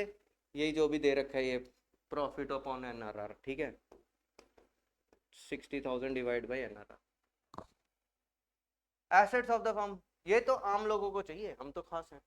तो हमने कितने पैसे लगा रखे हैं? हमने अपनी बैलेंस शीट बनाई, हमने हमारी बैलेंस शीट में एसेट्स हैं बच्चे 7,20,000 के और लायबिलिटीज है 2,40,000 की। तो बताओ हमारी कैपिटल कितने की है? 7,20 में से 24 गए, 480। 480 की कैपिटल है। देख रहे हो बच्चों क्या मतलब हुआ? आम लोग 60,000 रुपये कमाने के लिए 6 लाख रुपए फूक देते हैं। हम ये काम कितने में करके दिखा रहे हैं? 480 में। हम ये काम 480 में करके दिखा रहे हैं। इसको लिखोगे कैसे? Less actual capital employed, actual capital employed 480। बताओ हम कितनी की गुडविल के हकदार हैं? 1,20,000 रुपये हमें दहेज में मिलेंगे। ठीक है, यही तो हमारी गुडविल है और क्या। ठीक है, चलो समझ में आ गया सब बच्चों को? अरिहंत जैन हंस रहे, जैन है ना ये, इसको दहेज की लग रही होगी। ठीक है, अभी बोलेगा सर आप भी तो जैन हो। इसको बेचारे को कोई बताए मेरी लव मैरिज हुई थी, मुझे लड़की मिल गई, बहुत बड़ी बात है, दहेज कहाँ से मिलता? ठीक है, चलो जी। Bharat and Bhushan are partners in retail business, balances in their capital and current accounts are this. ठीक है, तो ये सब इन्हीं का पैसा है, इन्हीं का पैसा है, कैपिटल हो चाहे करंट हो, नाम है बस अलग अलग, पैसा तो इन्हीं का ही है। कितना है जी? ये कैपिटल एम्प्लॉयड ही तो लिखिए, और क्या ये कितनी कैपिटल एम्प्लॉयड है? 2 लाख प्लस 240, 440 और 40 और जोड़ ले, 40 ही तो बनते हैं, एक 50 प्लस इस, तो ये कितने हो गए? 480 की कैपिटल एम्प्लॉयड है। समझ में आ गई बच्चों, सब बच्चों को ये बात? ये 480 की कैपिटल एम्प्लॉयड है, क्योंकि ये इन्हीं का पैसा है, बस नाम अलग अलग दे रखे। कैसे दे रखे? बड़ी गुल्लक, छोटी गुल्लक, कैपिटल अकाउंट, करंट अकाउंट। बच्चे बताओ कैपिटल अकाउंट में कौन सी ट्रांजेक्शन आती है? Borrowings taken from abroad. और करंट अकाउंट में कौन सी ट्रांजेक्शन आती है? Unilateral transfers, visibles, invisibles. लेकिन है तो पूरा का पूरा क्या है ये? बीओपी। तो है तो पूरा एक ही अकाउंट ना। तो कितना है टोटल अकाउंट का बैलेंस? अभी 480। तो कैपिटल एम्प्लॉयड कितनी है आपकी? Capital employed 480। मजा आता है मुझे बहुत, बस घमंड नहीं है मुझे कि मुझे 3 सब्जेक्ट्स आते हैं, मजा पढ़ाते हैं लेकिन जोड़ जोड़ के पढ़ाने में, ठीक है। The firm earn an average profit of 90,000, ठीक है। नहीं, फर्म कितने रुपए कमा रही है हमारी फर्म? 90,000 रुपए, ठीक है। आम जनता कितने? 10%। तो आम जनता कितनी पैसे लगा देती है 90,000 रुपए कमाने के लिए? 9 लाख रुपए। Capital required to earn 90,000 is 9 lakh. हम कितने में कर रहे हैं ये काम? 480 में। तो हमारी गुडविल कितनी है? 9 में से 4 गए, 4,20,000। 4,20,000, 420 नहीं बोलते बेटा, ठीक है। 420 थोड़ी है, 4,20,000 है, ठीक है। चले आगे, समझ में आ रहा है सबको? Yes sir. Very good. हाँ, कैपिटलाइज वैल्यू है गुडविल का, कैपिटलाइजेशन मेथड है। हाँ, कैपिटलाइज वैल्यू कितनी है? कैपिटलाइज वैल्यू है 9 लाख और 480 इज एक्चुअल, ठीक है। और ये क्या है? गुडविल। नहीं, ये होती है नेटवर्थ 480 जो है, ठीक है ना, एक्चुअल कैपिटल। नेक्स्ट, समझ आ रहा है बच्चों? सबको समझ आ रहा है? कुछ फायदा लग रहा है? दीक्षा, नंदिनी, योग्या, Yes, यश, sir. लग रहा है कुछ फायदा? गति, Yes, sir. Yes, sir. शाबाश शाबाश। मेरे सामने थोड़ी बोलेंगे बेकार क्लास है ठीक है चलो, एवरेज बिजनेस प्रॉफिट, वैसे अच्छे बच्चे हैं, देखो ये जितने दिख रहे हैं मुझे उतने ही हैं, ठीक है ना। तो इसका मतलब इनको अच्छा लग रहा है, वरना ये कम हो जाते, ठीक है ना। हाँ, average business profits of the firm, अभी मेथड तो यहाँ लिखा नहीं हुआ, ठीक है। Average business profits of the, अच्छा, capitalisation of super profit method. 2 methods हैं जिनसे सेम आंसर आता है। वो 2 मेथड्स कौन से हैं? यही 2 आखिरी वाले, याद रखना। याद रखना ये बात, पेपर में सवाल आ जाता है एमसीक्यू में, ठीक है, कि कौन से 2 ऐसे मेथड्स हैं जिनसे गुडविल सेम आती है। यही हैं दोनों, एक कैपिटलाइजेशन ऑफ एवरेज प्रॉफिट्स और एक capitalization of super profit method, ठीक है ना। इनसे दोनों से गुडविल का आंसर सेम आता है। Average business profits of the firm is 1,50,000। Total tangible assets and outside liabilities 14 lakh minus 10 lakh. तो कैपिटल, एक्चुअल कैपिटल एम्प्लॉयड कितनी है बच्चे? एक्चुअल कैपिटल एम्प्लॉयड 10 लाख, ठीक है, ठीक है, ठीक है। In the same type of business normal rate of return is 10%, ठीक है। चलो जी, सुपर प्रॉफिट निकालो। पहले देखो एक्चुअल कैपिटल एम्प्लॉयड कितनी है? एक्चुअल कैपिटल एम्प्लॉयड कितनी है बच्चों? 10 लाख। एनआरआर कितना है? 10%। तो नॉर्मल प्रॉफिट्स कितने हो गए? 1 लाख लेस एवरेज, नहीं, super profit. Super profit is equal to actual minus normal. कितने बच्चों? 150 माइनस 1 इज इक्वल टू 50,000। ये क्या हो गया आपके सुपर प्रॉफिट्स। अब क्या बोल रहा है, इसको कैपिटलाइज कर दो। कैपिटलाइजेशन का रेट दे रखा है 10%, तो आपकी गुडविल आ जाएगी 50,000 divided by 10% is equal to 5 lakh. Sir अभी आपने कहा था दोनों से सेम आते, करके दिखाओ, करके दिखाओ। करें करें करें करें, कैसे करते थे? अभी अभी तो किया था। सबसे पहले क्या करते हैं उसके अंदर? एक तो 10 लाख है और 50,000 को कैपिटलाइज करते उसमें कैसे करते हैं? हैं। बस 1 लाख। हाँ, उसमें हम निकालते हैं कि हम कितने पैसे कमाते हैं ना। एक्चुअल प्रॉफिट्स कितने हैं? एक्चुअल प्रॉफिट्स है हमारे 1.5 लाख। इसको पहले ही कैपिटलाइज कर दो उठा करके, इसको पहले ही कैपिटलाइज कर दो। एनआरआर कितना है? एनआरआर है 10%, यानी कि कैपिटल रिक्वायर्ड आ गई आपको। कैपिटल रिक्वायर्ड अगर आप भी आम होते तो, ठीक है, तो 1.5 लाख डिवाइडेड बाई 10% 15 लाख। अगर आम जनता को इतने पैसे कमाने तो आम जनता कितने पैसे लगाती है? 15 लाख। लेकिन आपकी एक्चुअल कैपिटल एम्प्लॉयड कितनी है? 10 लाख। तो गुडविल कितनी है आपकी? 5 लाख देखा मैंने बताया ना, दोनों मेथड से आंसर सेम आता है, ये दो मेथड है और ये पेपर में आ सकता सवाल। ठीक है, ठीक है बच्चों, समझ में आती है बात? मुझे लगता है गुडविल हो गया खत्म। हाँ गुडविल खत्म।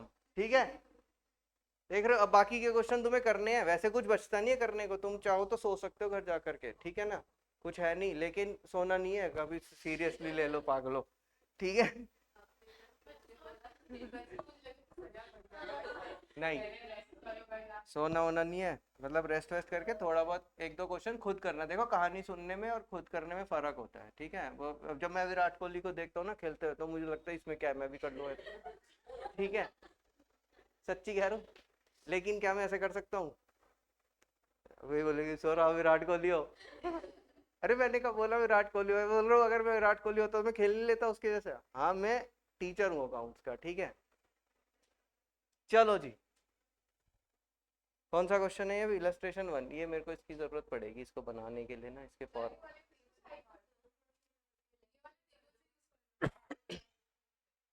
बस फैंसी काम नहीं करना, अभी टाइम नहीं है, ये पेपर चल रहे हैं, ये सब अभी मैं अप्रैल में करूंगा। वो कह रही है टेबल बनाओ सर, टेबल ऐसे ऐसे इंसर्ट, वही फैंसी काम करने में पता लगेगा, वो बच्चे भाग जाएंगे क्लास में कि सर से चल नहीं रहा। और मैंने बोला था अगर रिकॉर्डिंग अच्छी होगी तो मैं यूट्यूब पे डाल दूंगा, अब तुम चाहते हो मैं बेइज्जती कराऊं अपनी यूट्यूब पे कि सर टेबल बनाने लग रहे हैं और टेबल बन नहीं रही है सर से। ठीक है, चलो चलो चलो, इलस्ट्रेशन नंबर 1 देखते हैं, ये रही है मेरे पास। ठीक है, तो मैं ये देख ली, तुम सब लोगों ने नोट कर ली, किताब लाए हो ये वाली? तो फिर फोटो खींचो, स्क्रीनशॉट ले लो। अरे नहीं ना, फिर दिक्कत होगी। चलो लेफ्ट साइड कर देते हैं इसे छोटा करके, जैसा ही कह रही है। कर दूं छोटा, कर दूं? सब लोगों ने नोट कर लिया या किताब है तो स्क्रीनशॉट ले लो, फोटो ले लो, फिर मैं इसको साइड ही कर देता हूँ। कोई नहीं, ये ना पता है, ये एक अकेला ऐसा चैप्टर है जिससे मुझे डर लगता है, समझे? क्योंकि ये सिर्फ मैं साल में एक बार कराता हूँ, एक क्लास में खत्म हो जाता है। ये एक अकेला ऐसा चैप्टर है जिससे मुझे डर लगता है। क्यों? इसीलिए क्योंकि अभी तुमने बोला कि इसमें है ही क्या, परसेंटेज निकालनी होती है, और जितने भी बच्चे आके पेपर के बाद रोते हैं ना, वही इसी को लेकर रोते हैं कि सर बेटा मेरा कंपैरेटिव छूट गया, मेरे से परसेंटेज नहीं निकली, मेरे से बैलेंस शीट का फॉर्मेट नहीं बना, समझे? तो हाँ चलो देखो, चलो देखते हैं अब। ठीक है,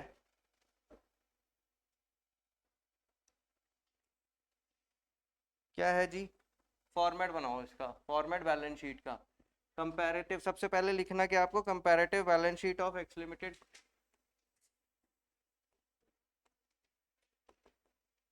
जैसे वो नहीं है छोटे बच्चे जो होते हैं 9th 8th 9th 10th के, उनको सबसे आसान चीज क्या लगती है जीवन में?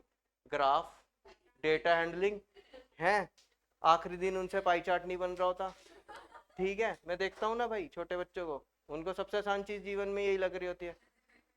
आज एक सवाल आया है मेरे पास तुम्हारे ही पेपर का, इको का, वो डैश था, dash consumption function APC constant rise कैसे करके है वो सवाल, मैं बताऊंगा। कि एक ग्राफ है, ठीक है, उस ग्राफ में आपको एडी कर्व दे रखा है ऐसे करके, और आई भी दे रखा है आपको कुछ तो, और एक फंक्शन दे रखा है पूरा, बताऊंगा मैं, शेयर करूंगा। और मतलब मैं बता रहा हूँ, मैं कॉमन सेंस से निकाला उसका आंसर मैंने, क्या है भला? APC, APC means what? C, C means APC ना, सी अपन वाई तो बाद में कर लेंगे। ठीक है, इसका फॉर्मूला क्या है? सी बार प्लस पॉइंट बी वाई। अब वो बोल रहा है बच्चा, दो ब्लैंक्स दिए हुए हैं उसके अंदर, एक एमपी सी है और एक एपीसी है, दोनों का बिहेवियर पूछा है कि अगर ये लाइन कांस्टेंट है तो एमपीसी क्या रहने वाला है और एपीसी क्या रहने वाला है। भाई एमपीसी तो इस फंक्शन में ही कांस्टेंट है, तो इसमें तो सोचना ही नहीं है कि ये कांस्टेंट है। ठीक है, अब वाई सॉल्व, इसको मान ले 40 है, ये तो मेरी मर्जी है, मैं इसको 40 ही लूंगा, सी बार को तो मैं 40 हमारा फेवरेट है। वाई को ले लो 100, बोलो कितना बनेगा? 100 का, और बी को ले ले 80%। ठीक है, सब सारी फिगर्स ले ली मैंने, कितना हो जाएगा? 100 का 80% 80 रुपए, 80 प्लस 40 120। बताओ एपीसी कितना हो जाएगा? एपीसी कितना हो गया तुम्हारा? 120/100 यानी 1.2। अब एक नई वैल्यू ले ले इसकी, वाई की 200 ले ले। ठीक है, 200 का 80% 160, 160 प्लस 40 200, 200/200 कितना हो गया नया? नया एपीसी 1 आ गया। एक और ले ले बस, कोई भी 400 ले ले। 400 का 80% कितना हो गया? 320। 320 plus 40 is 360। 360 by 400, 360 by 400 is 0.9। तो बताओ क्या है क्वेश्चन का आंसर? एमपीसी कांस्टेंट है और एपीसी कंटिन्यूअसली फॉल कर रहा है। ये दो ब्लैंक्स भरने थे। मुझे भी नहीं पता, डायरेक्ट आंसर मैं नहीं निकाल सकता, लेकिन भाई मुझे इक्वेशन तो सॉल्व करनी आती है मैथ्स की। इसमें क्या ही था, इक्वेशन में मुझे वाई तो चेंज करना था। बोर्ड में है, आज ही पूछा मेरे से क्या नाम है उस बच्चे का, गुवाहाटी का बच्चा है वो, परिधि। परिधि ने मेरे से क्वेश्चन पूछा और मैंने उसको आंसर भेजा है। और कुछ नहीं करना, मैं इक्वेशन में 2-3 वैल्यूज डाल के मैंने खुद ही निकाल लिया आंसर। मुझे क्या लेना देना इस ग्राफ से, ये कैसा बनता है क्या बनता है, मुझे ये इक्वेशन तो आती है। इससे तुम्हें ये पता चला कि चीजें, जिन चीजों को तुम आसान मानते हो वो तुम्हें चीजें पेपर में उधेड़ के रख देती है। एमसीक्यू में है, मैं दिखाऊंगा अभी, पेपर के बाद ही भेज दूंगा ग्रुप पे। कुछ भी अजीब नहीं है। सर मेरा भी यही गलत हुआ था बोर्ड में। देख लो, ठीक है। तो भाई किसी भी चीज को हल्के मत लो। मैंने आज जान के क्लास किस चीज की रखी है? उन 2 चैप्टर्स की रखी है। जो 2 चैप्टर्स की क्लास अगर मैं आज नहीं रखता तो तुम 100% ये 2 चैप्टर पेपर में छोड़ के जाते, और या फिर इनका रिवीजन सिर्फ ऊपर ऊपर से कर रहे होते। समझे? ये 2 सबसे लीस्ट इंपॉर्टेंट चैप्टर्स हैं, ठीक है ना? तो जी कंपैरेटिव बैलेंस शीट हो गई आपकी। अभी जो भी स्पेलिंग है ये छोड़ो, कंपैरेटिव बैलेंस शीट, ठीक है।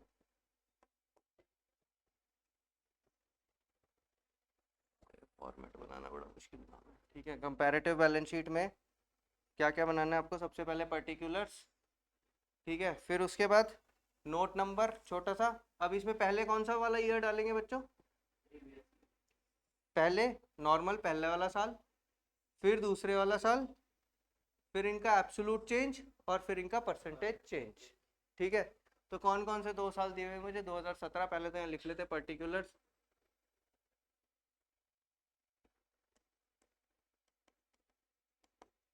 पर्टिकुलर्स 2016 पहले लिखना मुझे। नोट नंबर 31 मार्च 2016, 31 मार्च 2017। फिर उसके बाद क्या लिखना होता है मुझे? एब्सोल्यूट चेंज, और उसके बाद परसेंटेज चेंज।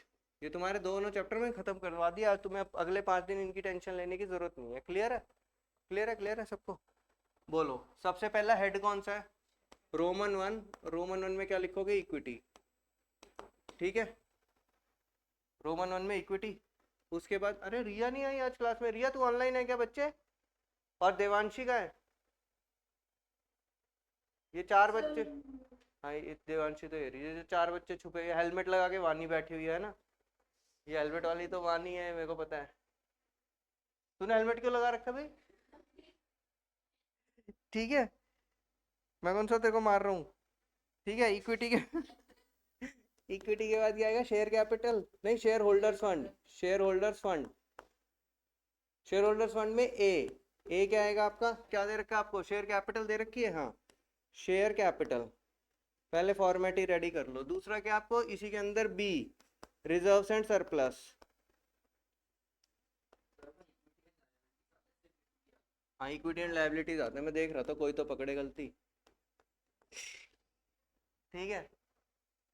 ठीक है, शाबाश। एक ही बच्चा है जो सिंसियर है क्लास में। नेक्स्ट, सेकंड नंबर क्या है?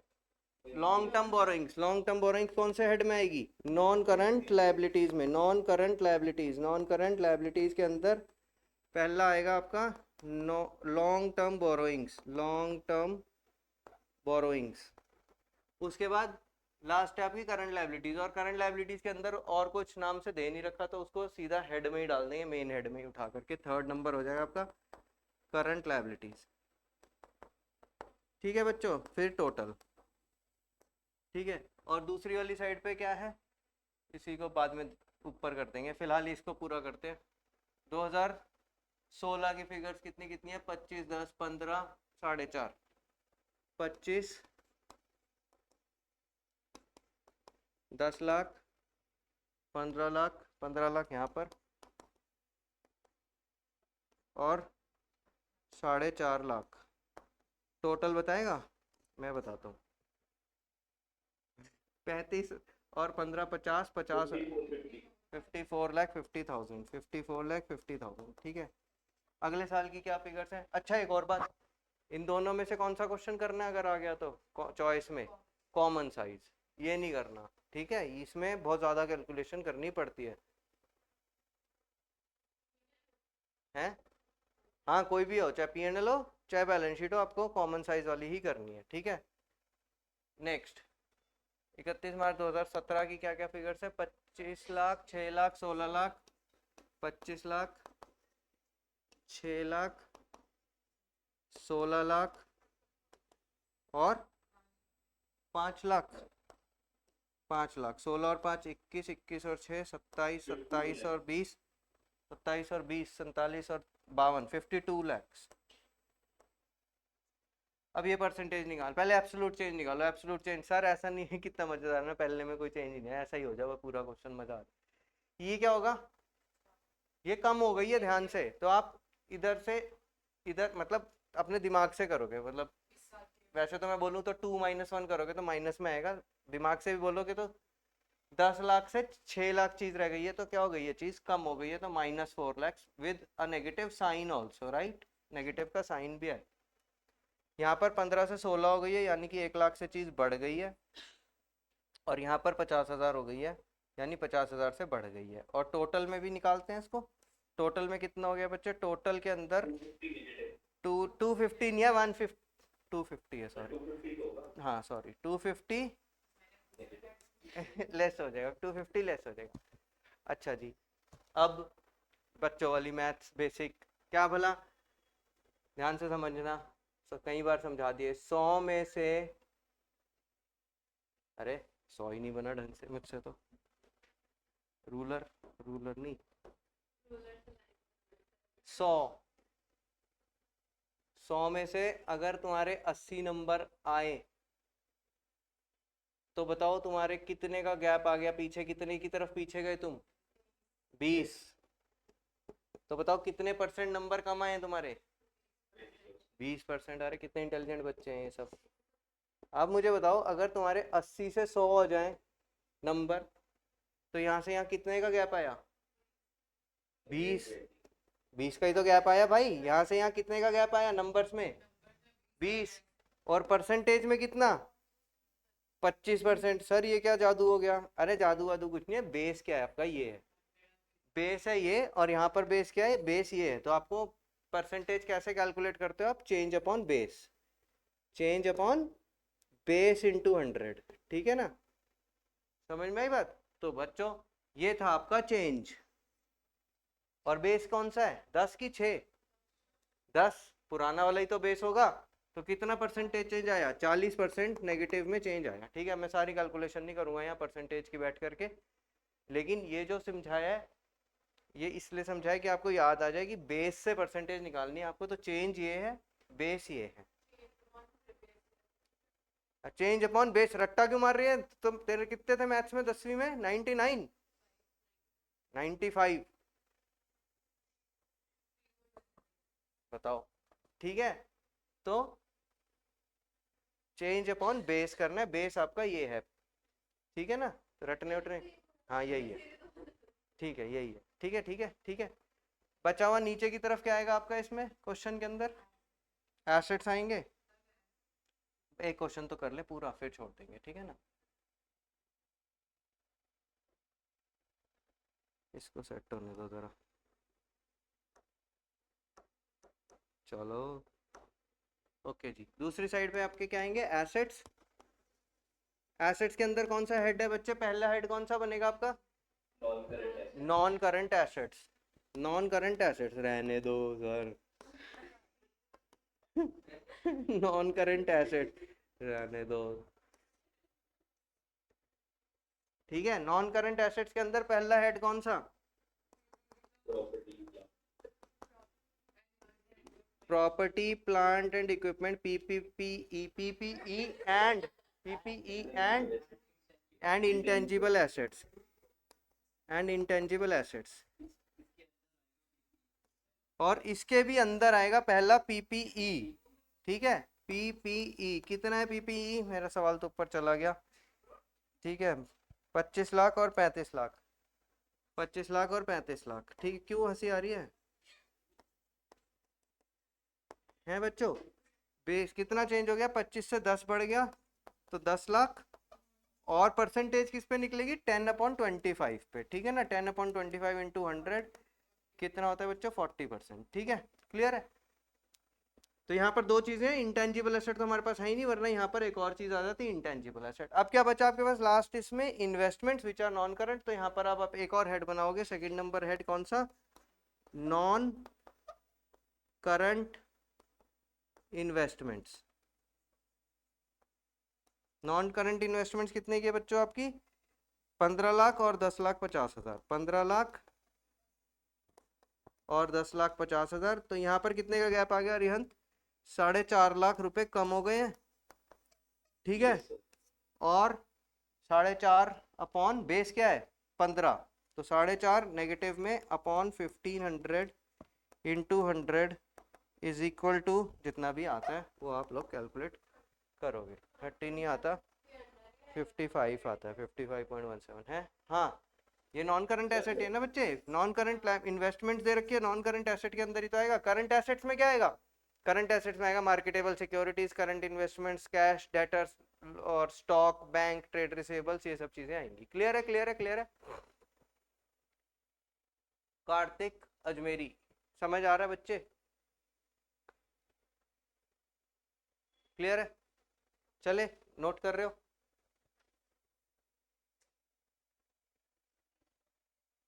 हैं बच्चे? मैं कहाँ गलती करी है क्या कोई? हाँ, 30% आ रहा है। मैं उसके नीचे करंट एसेट्स भी है, वो मैंने छोड़ दिया, मैं उसको देख रहा हूँ। Current assets, second current assets. और करंट एसेट्स में कोई और एसेट दे रखा है आपको अंदर? नहीं दे रखा, तो आप सीधा यहाँ लिख दोगे 6.5 लाख। और ये कितना बच्चे? 14,50,000। कितने का गैप हो गया ये? 8 लाख। और 8 लाख डिवाइडेड बाई 6 लाख, जितना भी ये आएगा। ठीक है जी, ठीक है, ठीक है, क्लियर है? जो भी है, हैं? सही तो लिखा है मैंने? सर वो नेगेटिव का 8 लाख। अच्छा, ये मैंने गलत कर दिया। ये 14.5 पहले आएगा, ठीक है। और यहाँ कितना है? 6 लाख, 6,50,000। तो ये नेगेटिव में आएगा 8 लाख। ठीक है बच्चों, क्लियर है? Yes. समझ में आ गया? Very good. कौन है ये? दीक्षा वर्मा। ठीक है, चलो आगे चलते। अबे हटता क्यों नहीं है? चलो नेक्स्ट। अब ये तो है, ये अच्छा क्वेश्चन है, पेपर में यही आता है। पेपर में ऐसा ही क्वेश्चन आएगा आपको, ठीक है ना? छोटा सा क्वेश्चन आएगा ये पेपर में। सीबीएसई 2020 का सवाल है। छोटे छोटे से 3-4 क्वेश्चन रह गए, बस खत्म। ठीक है ना, तुम्हारा देखो चैप्टर खत्म हो गया। कंपैरेटिव क्या बनाना है इसके अंदर? Comparative statement of profit and loss. ठीक है, यही बना दें इसको, statement of profit and loss बनाना है। तो आप लिखोगे comparative statement of profit loss. और भाई कल सुबह जो क्लास है ना कैश फ्लो की, ये आज तो चलो मजाक चल रहा था, वो मत छोड़ देना, ठीक है? उसमें बहुत सारी चीज़ें हैं, घर से फॉर्मेट बना लाना अपने।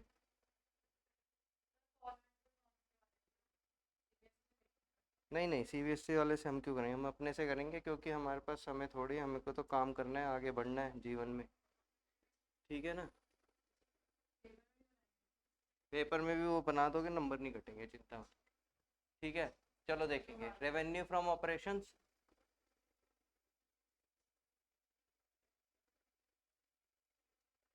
वही 4 कॉलम। नहीं, हाँ, मतलब अर्जी है, मतलब मेरे हिसाब से तो यही कर लो और सो जाओ टाइम से, ठीक है ना? नोट नंबर भी आता है ना इसके अंदर, 4 कॉलम और नोट नंबर, ठीक है?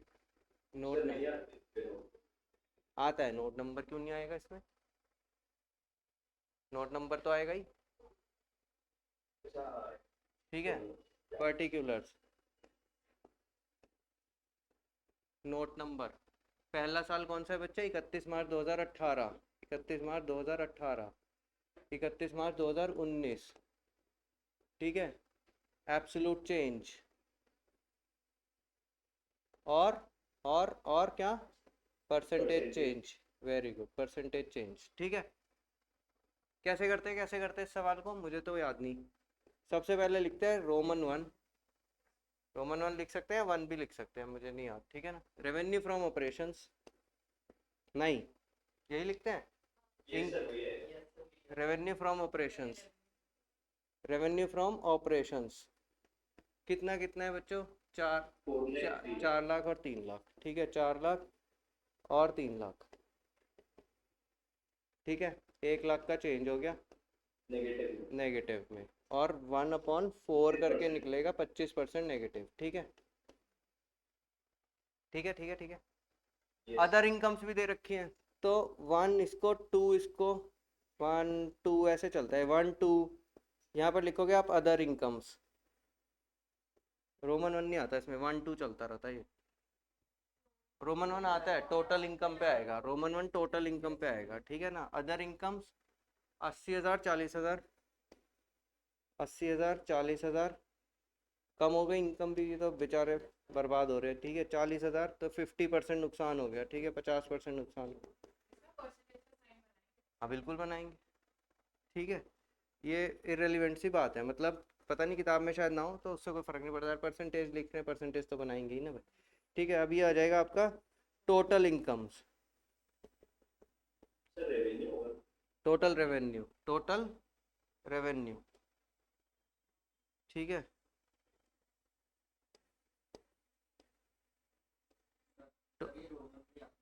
अरे उससे कोई फर्क नहीं पड़ता, इतना हार्ड एंड फास्ट नहीं है वो, उसके नंबर नहीं होते कोई ऐसे, ठीक है। कितना? 4,80,000, Yes. 4,80,000 और 3,40,000, ठीक है। 480 में से 340 गए तो बचे 140 Negative. नेगेटिव, परसेंटेज आप निकाल लोगे, ठीक है। इसके बाद क्या है बच्चे? इसके बाद है सेकंड हेड है आपका एक्सपेंसेस का, ठीक है। एक्सपेंसेस में सबसे पहला तीसरा नंबर डालो, जो नंबर जो मर्जी डालो, ठीक है। क्या है आपके एक्सपेंसेस? 50% एक्सपेंसेस, 50% ऑफ RFO, तो ये सारे एक्सपेंसेस का टोटल मिलाकर ही दे रखा आपको 50% ऑफ RFO। एक्सपेंसेस कितने? 50% ऑफ RFO। RFO क्या चीज़ है? ऊपर आपको सेल्स जो दे रखी है, कितनी? 2 लाख और 3 लाख का आधा 1.5 लाख, और ये 50,000, Yes, sir. 25% minus. और वो सेम रहेगा क्योंकि प्रोपोर्शनेटली तो गिर रहे हो, ठीक है ना, तो वो भी सेम रहेगा, ठीक है। दोबारा मत निकालने बैठ जाना। लेस इनकम टैक्स, ये क्या? अच्छा नहीं, अभी इसके बाद क्या निकलेगा आपका? प्रॉफिट बिफोर टैक्स निकलेगा, PBT। PBT कैसे निकलेगा आपका? ये जो भी, सर वो भी होगा ना एक्सपेंसेस. कौन से एक्सपेंसेस डाल तो दिए? एक्सपेंसेस, यही तो एक्सपेंसेस डाल में बच्चे, ठीक है। अब आएगा PBT। PBT कैसे निकलेगा? ये जो भी आपके आइटम है 1 रेवेन्यू माइनस एक्सपेंसेस, ठीक है ना, 3, तो ये आपका PBT निकलेगा, प्रॉफिट बिफोर टैक्स। कितना हो जाएगा बच्चे? 480 में से 2 लाख गए तो 2,80,000, 340 में से 1.5 गए तो 190. 190, Yes, sir. और 280 minus 190 is 90, right? Negative. Negative 90 ना, Yes, sir. चल ना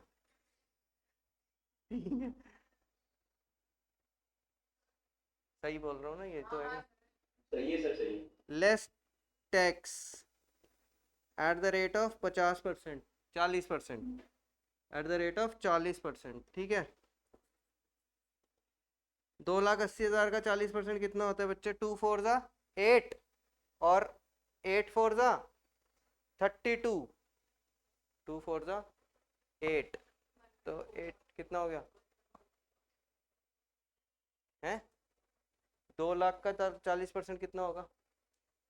2 4 जा 8, 80,000, और 80,000 का 40% 32,000, तो 1,12,000, ठीक है, 1,12,000, 1,90,000, 1,00,000 का 40% इज 40,000, 90,000 का 40% इज 36, तो 40 और 36 इज 76,000, ठीक है, 76,000, ठीक है। और ये 112 में से 76 घटाओ कितना होता है? 36,000, 36,000। ये कौन सा आएगा, नेगेटिव में आएगा कि पॉजिटिव में आएगा? मेरे को तो चक्कर आ गए। नेगेटिव है सर। ये नेगेटिव आएगा, यस सर। करंट में से पुराना -76 प्लस 112 पॉजिटिव आएगा। ये 36,000 ये पॉजिटिव आएगा। आना तो पॉजिटिव ही चाहिए।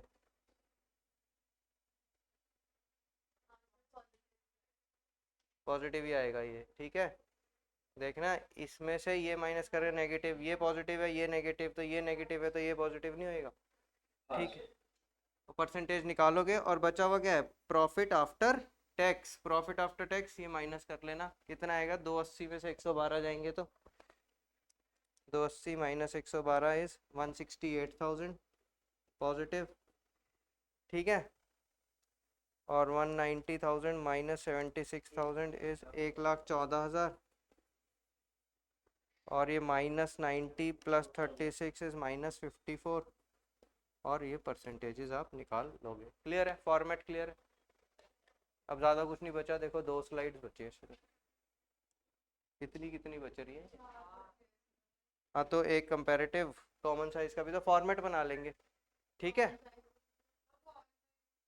ठीक है, तो फिर आप कॉमन साइज, 1 मिनट रुक जाओ। हाँ, अलग है, मैं बता देता हूँ। पूरा कुछ नहीं बना रहे, सिर्फ ये कर रहे हैं। क्या भला? रेवेन्यू फ्रॉम ऑपरेशंस दे रखा है, net sales, purchase of stock in trade दे रखा है आपको, और चेंज इन इन्वेंट्रीज दे रखे। पहली बात तो अपने दिमाग से इको की चेंज इन इन्वेंट्रीज और अकाउंट्स की चेंज इन इन्वेंट्रीज का फंडा क्लियर कर लो, समझे। इको में अभी तक आप जो चेंज इन स्टॉक पढ़ते थे, इकोनॉमिक्स लिख देता हूँ यहाँ पर, इकोनॉमिक्स, ठीक है। इकोनॉमिक्स के अंदर चेंज इन स्टॉक होता है closing stock minus opening stock, ठीक है। और अकाउंट्स के अंदर चेंज इन स्टॉक होता है आपका OS minus CS, opening stock minus closing stock, ठीक है। क्योंकि फॉर्मूला ऐसे ही बना हुआ है, फॉर्मूला ऐसे ही बना हुआ है। कौन सा फॉर्मूला सर? सीओजीएस का फॉर्मूला। सीओजीएस का फॉर्मूला क्या होता है? Cost of good sold. Cost of good sold का फॉर्मूला होता है opening stock plus purchases minus closing stock. तो यहाँ पर अगर देखोगे तो सीओजीएस क्या होती है? सीओजीएस होती है purchases plus change in stock. क्योंकि चेंज इन स्टॉक में क्या है? परचेजेस को अगर मैं छुपा दूं तो क्या है? ओएस माइनस, अरे छुप गया, ठीक है। ओएस, ये छुप कैसे गया? ठीक है, OS minus OP minus CSC, OS minus CSC तो बन गया ये, प्लस परचेजेस, ठीक है। ठीक है, ठीक है, ठीक है, समझ में आई बात? तो ये याद रखना। तो बस अब कुछ नहीं है इस क्वेश्चन के अंदर। आप जब बनाओगे इसको तो सबसे पहले रेवेन्यू लिखोगे जो आपको दे रखा है, ठीक है। यही आपका टोटल रेवेन्यू बन जाएगा, क्योंकि अदर इनकम्स तो है नहीं क्वेश्चन के अंदर। फिर इसमें से लेस करोगे एक्सपेंसेस। एक्सपेंसेस में सबसे पहले क्या लेस करोगे? ये लेस करोगे परचेजेस, ठीक है, अलग से ही लेस होती है ये। चेंज इन स्टॉक लेस करोगे, ठीक है। बेसिकली क्या लेस किया आपने? सेल्स में से सीओजीएस लेस किया, ठीक है ना। यही तो आपकी सीओजीएस है। ये दो आइटम आपकी क्या है? सीओजीएस। क्यों? फॉर्मूला क्या बताया मैंने? Purchases plus OS minus CS, वही है ना। तो यही तो सीओजीएस है। प्रॉफिट कैसे निकलता है? सेल्स माइनस सीओजीएस करके। और कौन से खर्चे हैं? और खर्चे हैं percentage of COGS, cost of goods sold. तो यानी कि ये कितना हो गया? 5 लाख। 5 लाख का 8% 40,000, 8 5 जा 40 होता है ना। तो 5 लाख का 8% कितना हो जाएगा? 40,000। और ये कितना हो गया? 3 लाख। 3 लाख का 10% 30,000। बस ये करना है आपको इस क्वेश्चन में, और जो करना है तो यहाँ पर आपने एक्सपेंसेस लिख के, पहला एक्सपेंस, दूसरा एक्सपेंस, तीसरा एक्सपेंस होगा आपका अदर एक्सपेंसेस। अदर एक्सपेंसेस कितने लिखे आपने? 40,000 और 30,000। डन है। बस इसके बाद इसमें से इन तीनों का टोटल कर दोगे, इस फिगर का, इस फिगर का, इस फिगर, इस फिगर। यहाँ पर ये डबल क्रॉस से लिख देता हूँ, रेवेन्यू वाली फिगर। इन तीनों का टोटल करोगे तो आपके टोटल एक्सपेंसेस आ जाएंगे, ठीक है ना। फिर इसमें से ये लेस करोगे तो आएगा पीबीटी, फिर लेस करोगे टैक्स तो आएगा पीएटी। पीएटी, हाँ पीबीटी का 30%। हाँ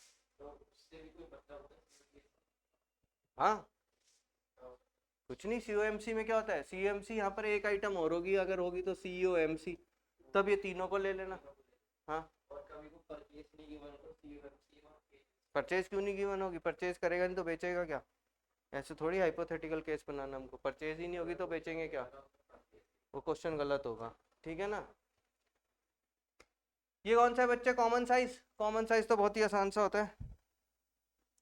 कॉमन साइज इसको यही कर देते हैं क्वेश्चन को, ठीक है।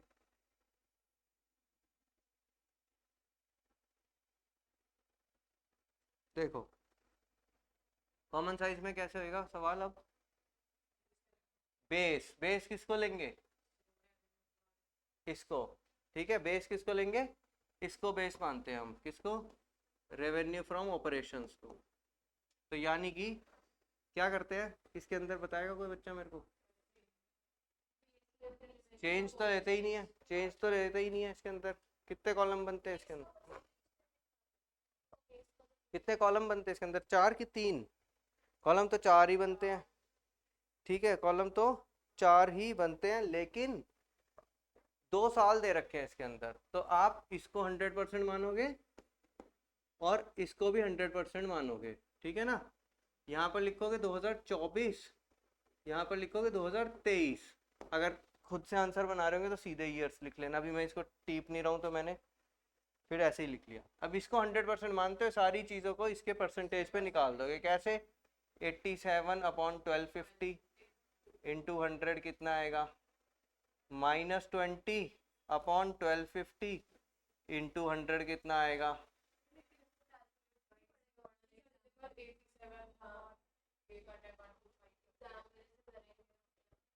बहुत छोटी सी आती है, इतनी बड़ी आती नहीं है पहली बात तो।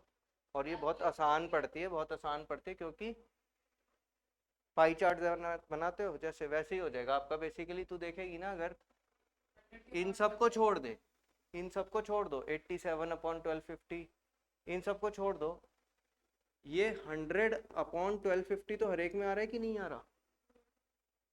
ये 100/1250 तो हर एक में आ रहा है। सुन तो ले मेरी बात, ये 100/1250 सब में आ रहा है ना। तो तू इसको कैलकुलेट कर लेना कितना होएगा, इसको कैलकुलेट कर ले एक बारी। और ये तो बाई चांस टफ है। मान ले ये 100/1000 होता तो ये क्या बन जाता? ये हो जाता 1/10 हो जाता। बस इसके बाद क्या ही रह जाता? 80, ये इसका 1/10, इसका 1/10, इसका 1/10, इसका 1/10, ये रह जाता। समझ में आई बात? क्योंकि ये 100/1250 तो सब में ही हो रहा है। क्लियर है बच्चों? समझ में आ रही बात? तो ये दिमाग लगाने वाली बात है कि आप इसमें कैलकुलेशन कंपैरेटिवली बहुत आसान पड़ती है, और घर जाके होमवर्क करोगे तो तुम्हें खुद समझ में आ जाएगा, ठीक है। ये हो जाएगा, सिंपल है। और लास्ट क्या आपका ये वाला कंपैरेटिव। अच्छा, ये भी यही चीज है सेम। बैलेंस शीट पे आएंगे, अगर बैलेंस शीट में क्या करोगे? बैलेंस शीट में इसको 100 मान लेंगे। किसको? टोटल ऑफ बैलेंस शीट को 100 मान लेंगे। टोटल ऑफ बैलेंस शीट को 100 मान लेंगे। अब यहाँ पर क्या हो जाएगा? ये 80/120 इंटू 100, ये कितना हो जाएगा? 120, 12 है ये। 12/120 इंटू 100, 24/120 इंटू 100। देख अब ये कितना आसान हो गया, देख रहे हो? ये वाला कितना हो गया? 10%। ये वाला कितना हो गया? 20%। ठीक है, इसको करके देख लेंगे कितना होता है ये, काटा पीटी करके, ठीक है, ये कितना हो जाएगा 4/120 into 100, 4/120 into 100 is 33% I guess. तो ये देख रहे हो, ये इस तरह कंपैरेटिवली बहुत इजी पड़ेगा। तो ये था लास्ट क्वेश्चन। ठीक है बच्चों, तो आज का काम तुम्हारा ज़्यादा कुछ नहीं। सर हाँ, कौन सा बच्चा बोला? सर ये इसमें कई बार है ना, जो टोटल होता है वो मैच नहीं होता, तो जरूरी है टोटल मैच करना? इसमें तो होगा मैच, इसमें होगा 100 बनेगा टोटल, कंपैरेटिव में नहीं होगा।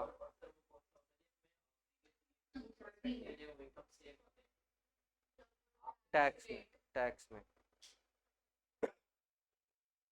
ठीक है, ये हो गया, समझ में आ गया। कॉमन साइज में टोटल मैच होगा, कंपैरेटिव में टोटल मैच नहीं होगा। प्रैक्टिस कर लेना, ज़्यादा काम नहीं दे रहा, ईमानदारी से। गुडविल वुडविल की चिंता मत करो, गुडविल हो जाता है, गुडविल में बड़ा क्वेश्चन आता भी नहीं है। गुडविल एमसीक्यू फॉर्मेट में आएगा या तुम्हें पार्टनरशिप के किसी और क्वेश्चन मिलेगा। बच्चे ये फ्री के नंबर होते, 4 नंबर का सवाल 100% आएगा। बिलीव मी, उस टाइम आपको एक तो फॉर्मेट याद नहीं आएगा P&L वाला, बैलेंस शीट का तो फिर आ जाता है, P&L वाला फॉर्मेट आपको याद नहीं आएगा।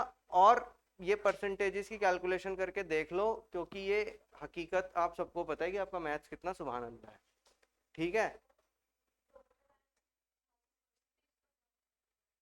हाँ परसेंटेज, ये जितनी भी परसेंटेज निकालेगी ना, सबका सम टोटल लास्ट में 100 बन जाएगा, इक्विटी लायबिलिटी का 100 बन जाएगा टोटल। क्लियर है बच्चों, समझ में आई बात? कैश फ्लो को छेड़ने की जरूरत नहीं है, कल पूरा दिन कैश फ्लो ही करना है तुम्हें। कैश फ्लो है कल, और भी कुछ है? बस कैश फ्लो लिया है ना हमने कल, रेशियो तो नहीं है ना। हाँ, तो कल पूरा दिन तुम्हें कैश फ्लो करना है। अब घर जाओ और रिलैक्स करो बच्चे, कोई लंबी लंबी क्लासेस लेने की जरूरत नहीं है। असली बात वही है कि आप पेपर वाले दिन कितना कम पढ़ते हो, उससे पता लगता है आपने साल भर में क्या किया है। ठीक है, ये अकाउंट्स तो ऐसी चीज नहीं है कि आपने रात भर ये हफ्ते भर में पढ़ा और हो गया। लेकिन हाँ, मक्कारी नहीं करनी, एक ही मौका है तुम्हारे पास, एक हफ्ते की बात और है, समझ रहे हो? अब मैं ये नहीं बोलता बार बार कि तुम 1 साल से पढ़ रहे हो, 1 साल से पढ़ रहे हो। बच्चे तुम पिछले 12 साल से पढ़ रहे हो, समझ रहे हो? जब तुम 12 साल से पढ़ रहे हो तो एक हफ्ता और पढ़ लो, ठीक है, दिल लगा करके, मन से जोर लगा के, तो मज़ा आ जाएगा, समझे? अच्छे मार्क्स आएंगे। चलो ठीक है बच्चे, ऑनलाइन वाले बच्चे समझ में आया? कल सुबह 10:30 बजे मिलेंगे, कैश फ्लो करेंगे। ठीक है, कैश फ्लो में सारी अच्छी अच्छी बातें बताऊंगा, तो ढंग से ज्वाइन कर लेना। चलो bye, take care, enjoy. Okay, sir. Bye, sir. Thank you, sir. Bye, welcome, bye. Bye Gati, समझ में आया Gati? Yes sir, bye sir. शाबाश, ओके। यही जो मैंने दिए इनफ है ये, लेकिन ये हाथ से जाके कर लो कम से कम।